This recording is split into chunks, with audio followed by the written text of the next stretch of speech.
Welcome to Mr. Jahs class, where I, Mr. Jah, cover educational topics in a short amount of time. Let's get started. How to solve for mass when dealing with Newton's second law. Let's take a look at this problem.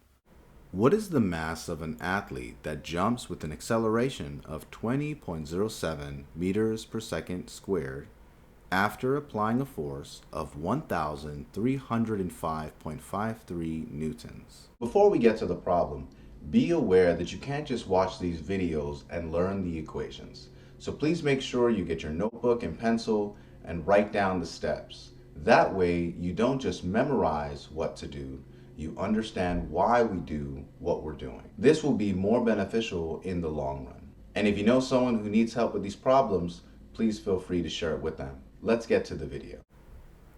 Step 1. Write what you know. Force. Do we have force? We do. It's going to be 1,305.53 newtons. Mass, we don't have that. That is what we are trying to solve.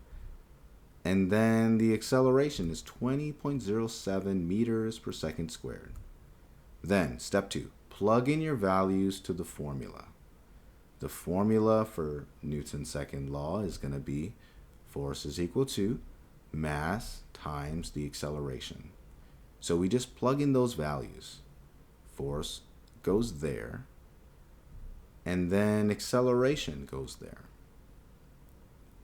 Now, how do we get mass by itself? We have to do the opposite operation.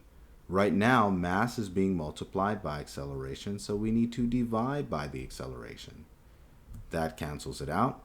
Whatever we do to one side of the equation, we have to do to the other side. So therefore, mass is equal to 65 kilograms. And that is how you solve for mass.